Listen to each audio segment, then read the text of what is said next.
will bow to you. It is a lie, ladies and gentlemen, and when you front those ideas, and when you espouse those beliefs, you are in effect, if you are a Christian, calling Jesus Christ a liar. And I suggest you go back and read his words. For he never made any distinction between classes of people.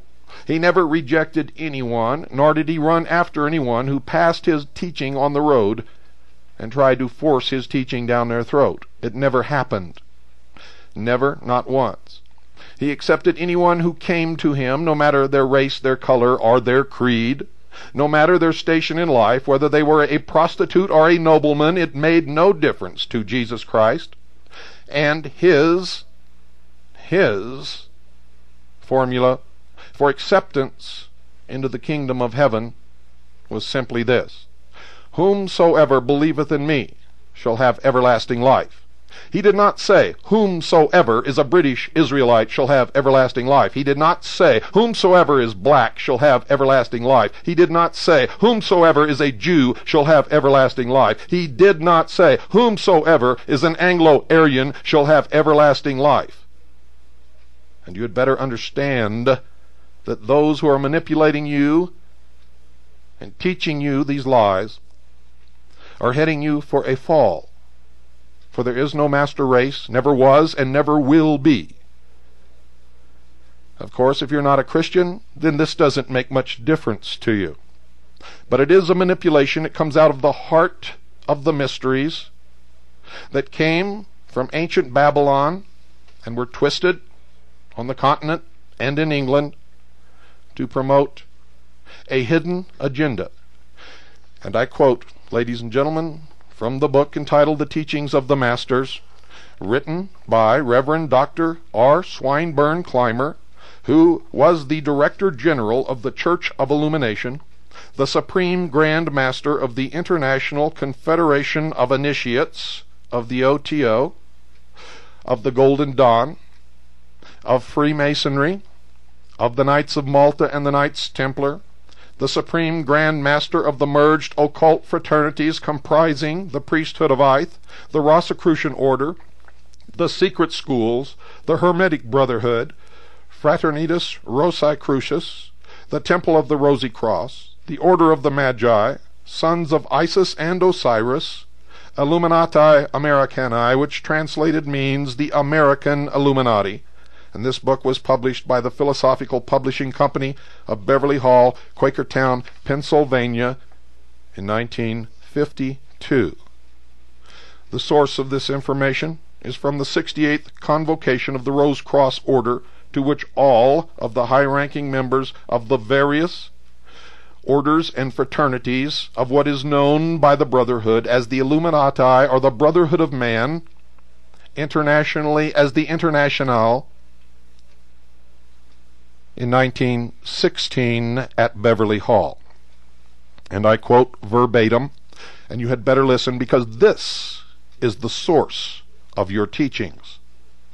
And it will be the hard core of the New World religion. It is already pervasive in the New Age movement, and it is very easily checked.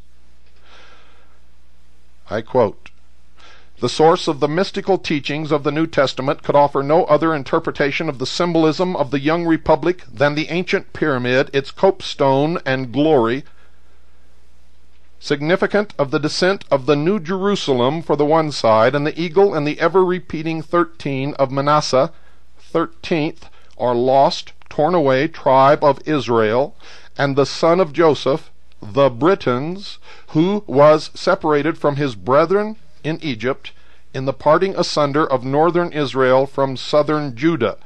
Now, historically, Judah was never a part of Israel, and that's why they say here, northern Israel from southern Judah, because Judah was never a part of Israel. And if they made it sound as if Judah, a part of Israel, separated itself from the whole, then they could be found historically incorrect, so they tell the truth. The parting asunder of northern Israel from southern Judah, never again to become part of Judah, and the first to cross Europe in the search of the legendary isles afar off, to re-establish the ancient Gentile throne of Israel at Tava in Ireland. Now it is significant that they separate the name Israel into 3 syllables, Is-Ra-El, with dashes. It stands for Isis, Ra, who is represented as Osiris, and El. El means God. The hitherto rejected reverse side of our Great Seal is now in full view of these United States. It is to remind the people that from the beginning they were called to a great work as offspring of a mighty Manasseh, whose history began in Genesis and will culminate in America, and by whose stripes the world must be healed and will be healed, despite the many and inglorious betrayals of those who have set themselves up as the leaders of the peculiar people of the eagle. The legend tells us that Joseph, betrayed, as we have often been, and cast off by his own people, married the daughter of the priest of the temple of On in Egypt. Now remember, if you've listened to this program, you know that On is another name for the sun, or Osiris, or the light, or LuciFer. They're saying that Joseph, as the legend tells, and it is a legend, it is not historical fact, never was and never can be, for it is a lie.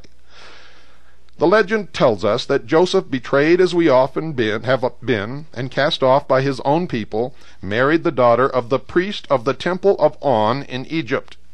Today, as an eternal symbol until the time of the placing of the copestone upon the pyramid, one pillar of that ancient temple stands in London while its mate stands in New York. It is the phallus of Osiris, the obelisk. There is also one in the outer courtyard of the Vatican, and one stands in Dealey Plaza.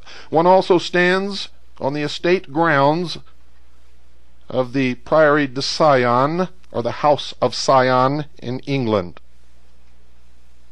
These are vivid and should be constant reminders to us of our unbreakable connections with ancient Egypt and with Europe, and our father Joseph as an Anglo-Saxon culmination. As a result of this union, and between these 2 pillars, must all the world, in biblical language, pass into Ephraim or Shiloh. Professor Tutton, an eminent symbologist, understood these ancient mysteries fully and indicated this in his statement, quote, "The whole Bible is written in the stars, both the law and the gospel, while esoterically the entire story of man is set forth upon the sea of Manasseh.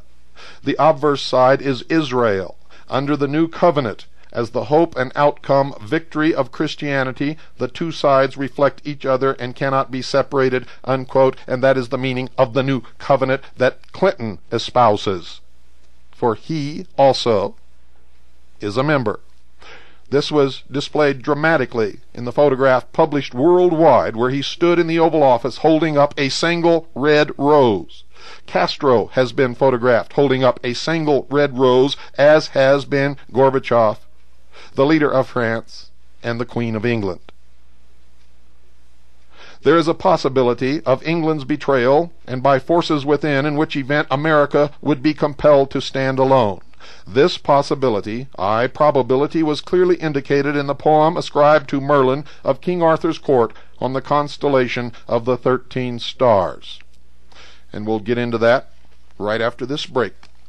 Ladies and gentlemen, you see, this country has been betrayed by the Tories, who never wanted to separate from England in the first place.